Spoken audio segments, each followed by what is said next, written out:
First, thank you for the invitation. My name is Lars Hedegaard, and I'm a flag manager of Flag Nordsjælland. I had the pleasure to be here in Estonia in 2009 when there was this Farnet conference in Pärnu. So it's always a pleasure to come back. I have made a small agenda for my presentation. I'm just telling a little bit about the facts about our flag, and then most of the presentation is about examples of projects that we have supported. We started in 2008 supporting projects, and we have supported 40 projects until now, and some of them are also finished, so we have some ideas about if it's been good or bad. And then at the ending, sharing experience, that's also just a little part of it.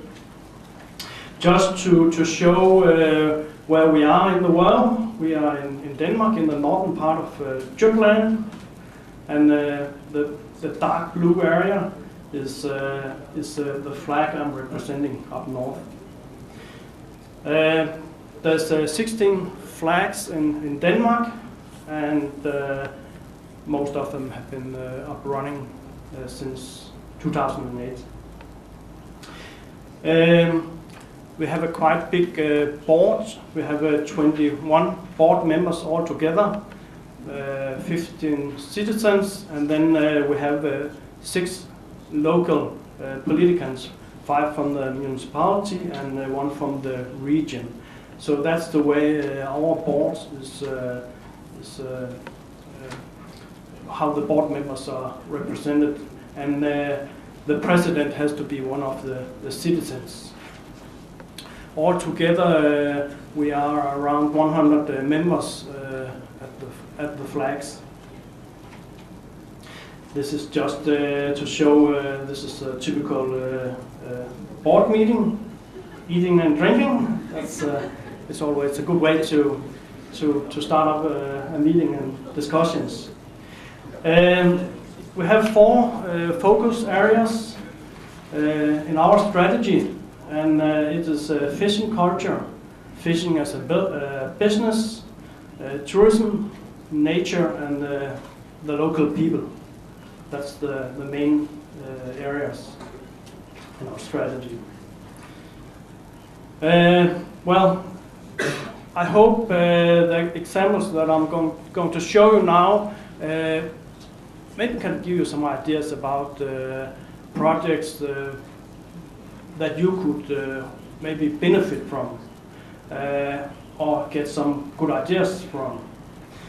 As I told you, we have supported until 40 projects now. I'm not going to show and tell about all of them, but some of them. This is from a small fishing village where we have supported renovating these small, white, old fishing houses where the fishermen in the past stored the fishing gear. Now the fishing village, there's no more fishing men who's having fishing as a living, but there's a lot of the inhabitants who are having fishing for fun, and it's also a very attractive place for tourism. So the fishermen are still using these small huts just for fun, but it's also a benefit for the tourist industry. And of course, there's some culture and history behind this place.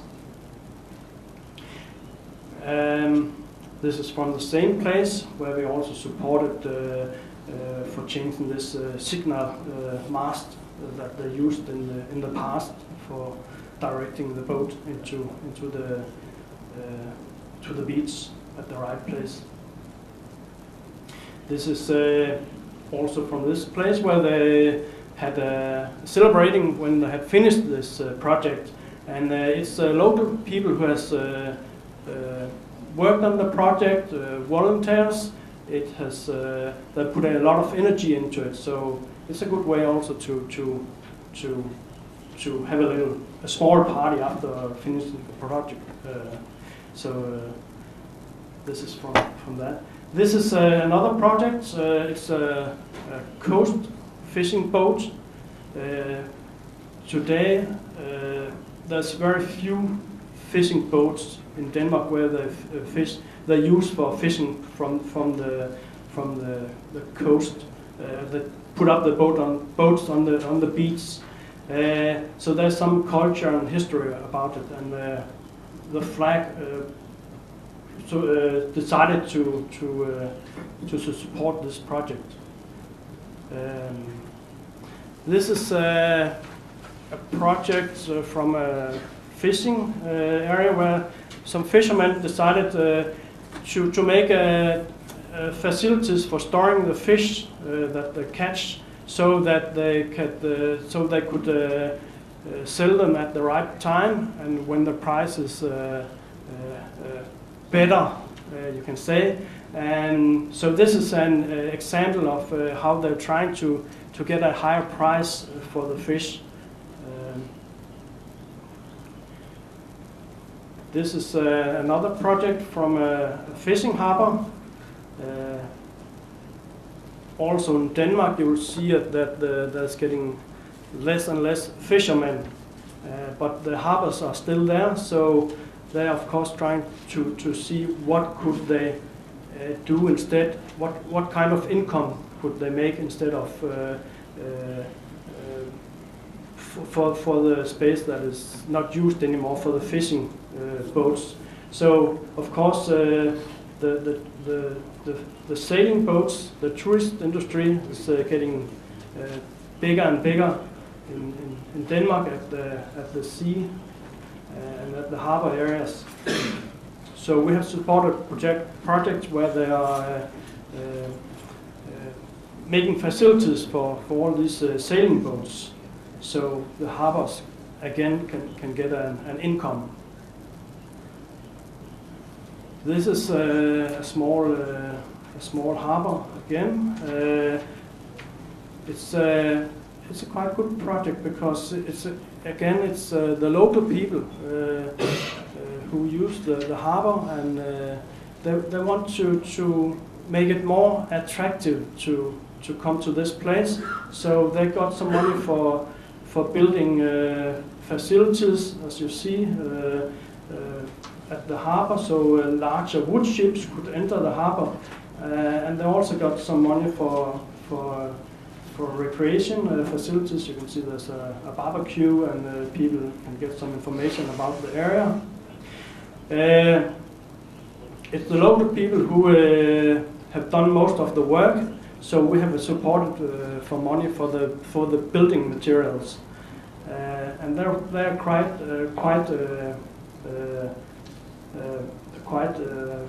happy about this, because in fact it has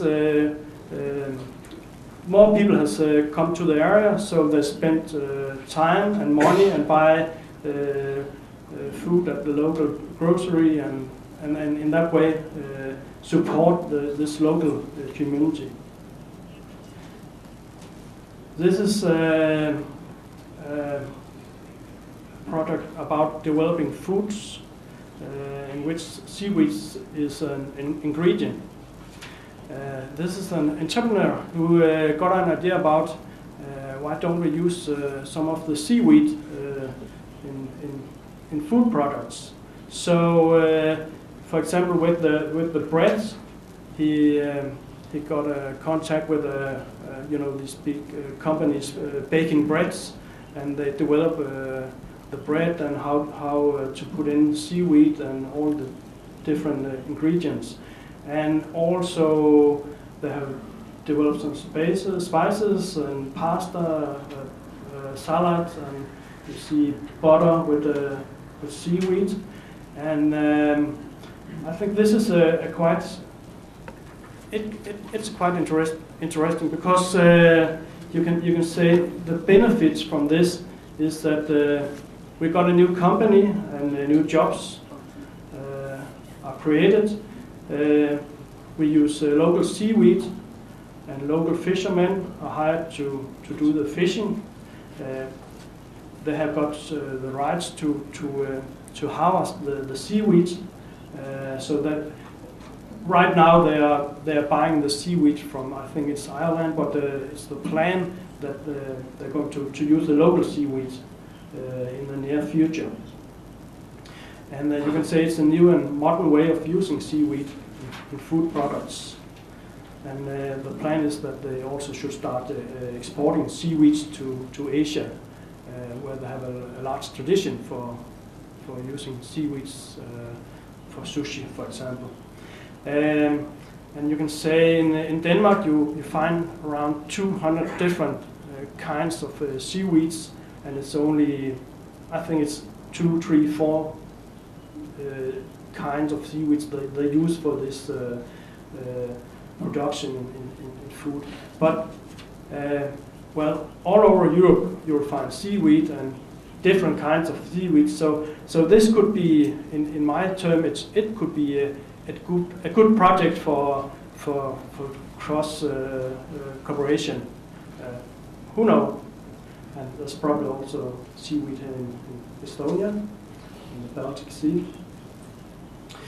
This is a local fisherman. He's a former fisherman, and today he's using his fishing boat for taking out tourists who want to fish. And he was allowed to do that in the summer month, but not in the winter. So only half the year he could do this, because there are some standards about and regulations if you want to go out with tourists in the winter month where it's cold. So the boat has to get some improvement, and we supported these improvements on the boat. So now he's having a whole year business taking out tourists for fishing. So this is you can say this is the benefits. There's extended the fishing season, and also increase in tourism and use of local services. It's quite popular that German tourists come to Denmark for fishing.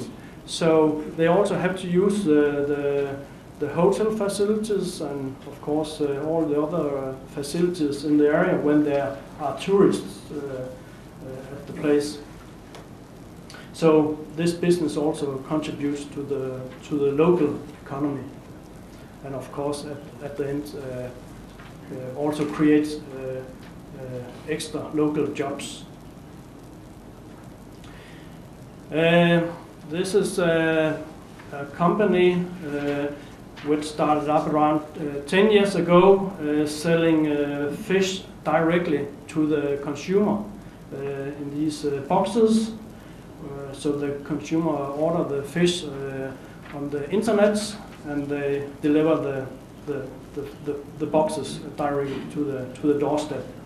They want to start up selling gourmet shrimps.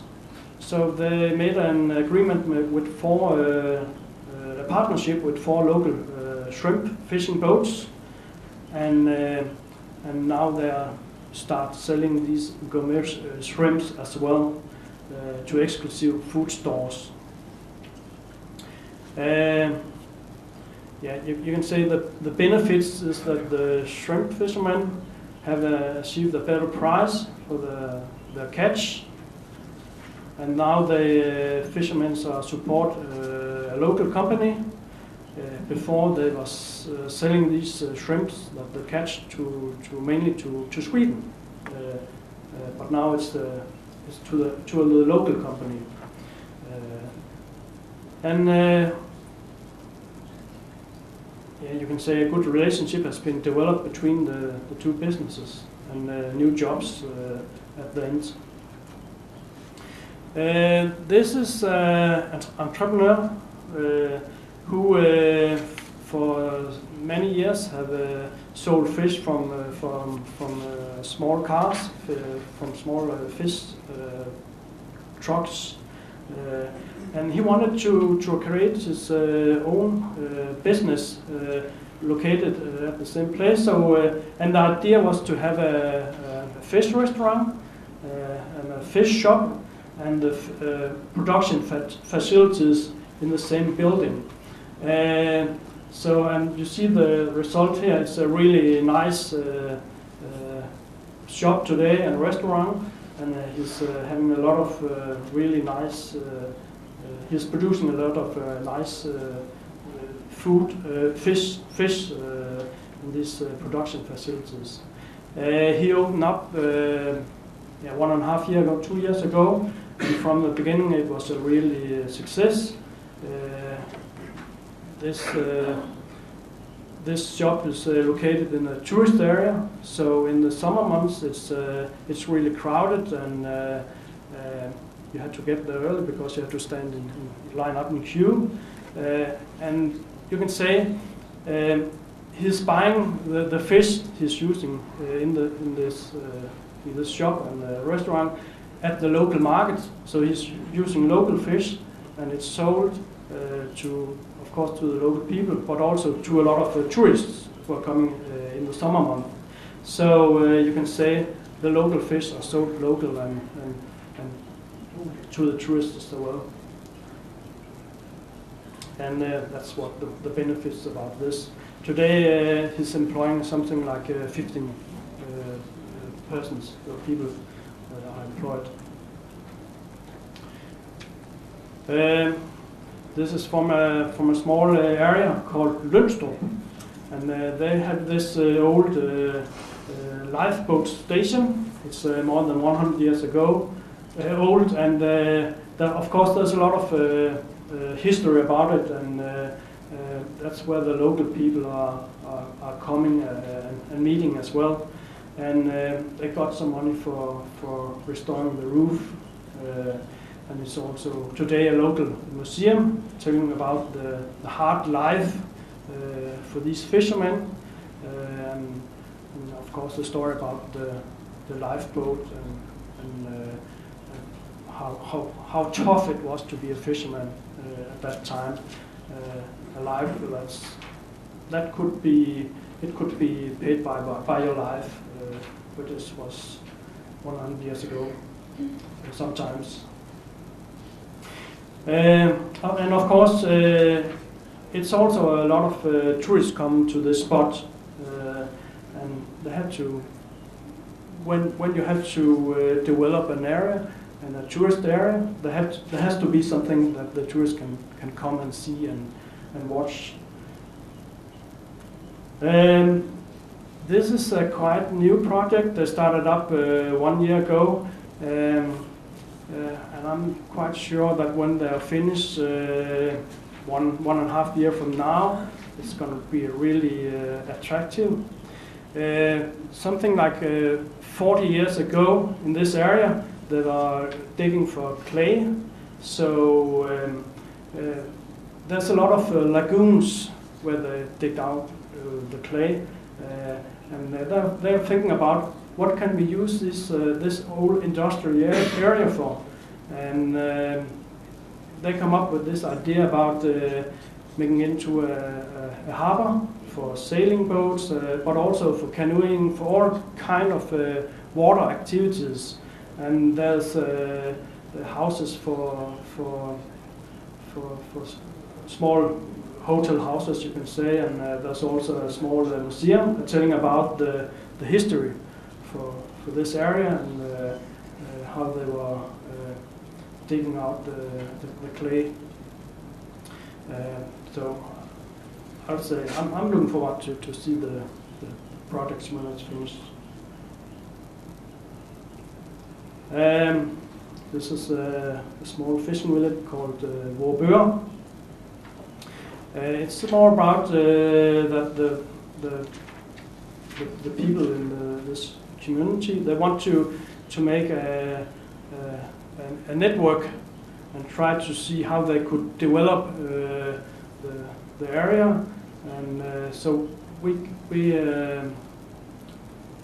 have supported with money for developing and plan for this small area. and they have finished the plan and got up with a lot of ideas about what they are going to do in the future, and they also have started up with some of the projects. So you can say this is a starter for that should bring more in the future.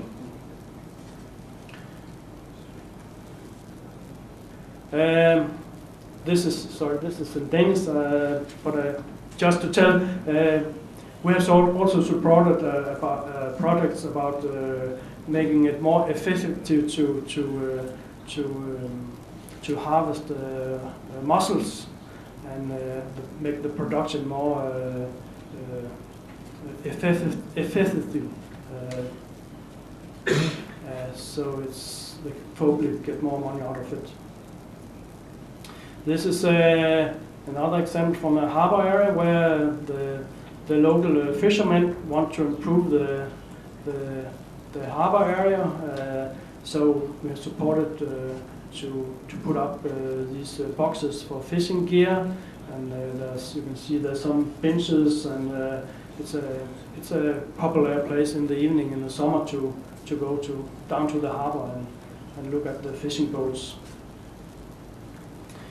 This is a local fishing festival in a fishing harbor called Hedegaard, quite big fishing harbor in Denmark. Every year in August they have a big fishing festival for 3-4 days, and the idea is of course that people get more knowledge about fish and eating fish, and they have an internet web page where you can find a lot of information about the fish and recipes and so on. So at the end of the day, hopefully more people are eating fish, and then it will benefit the fishermen at the end. This is an old fishing boat from 1897. And we have supported restoring this fishing boat, and of course there's some culture about it, and also the fishing boat is going to be used for taking out young people, so they can get a feeling about maybe getting into the fishing industry. Also in Denmark, you see that the fishermen are getting older and older, and it's a quite tough problem to get the young people into this area, becoming fishermen. So we hope that this could be just helping a little bit to when we take out young people on the sea. This is a new project. It's not built yet, but we supported it last year.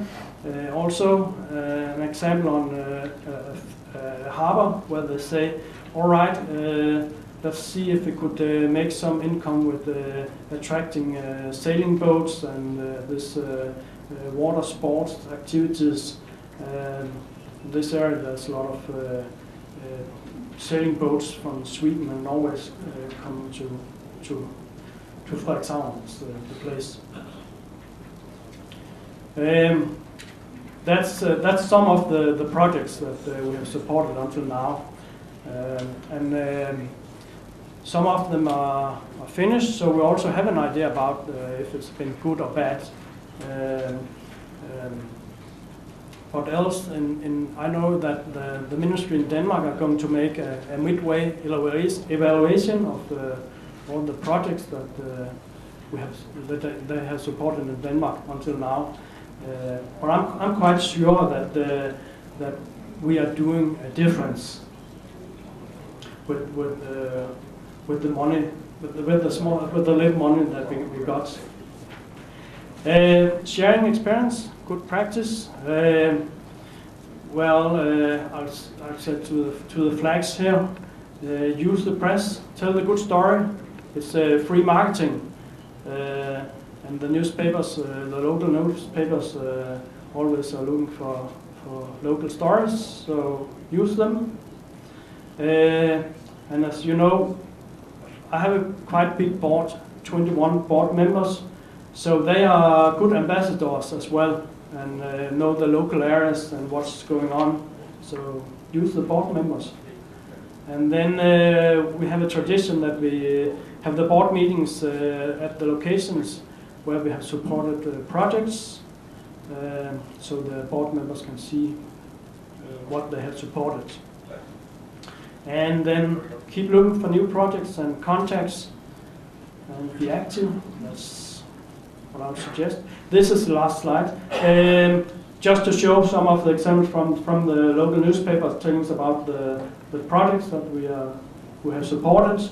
And up here you have it's from board meeting, and this is in fact a group from Estonia who went to Denmark 1.5 years ago, I think it was. So I would say you're always welcome in Flag North Jutland if you would like to see some of the examples with your own eyes. So thanks.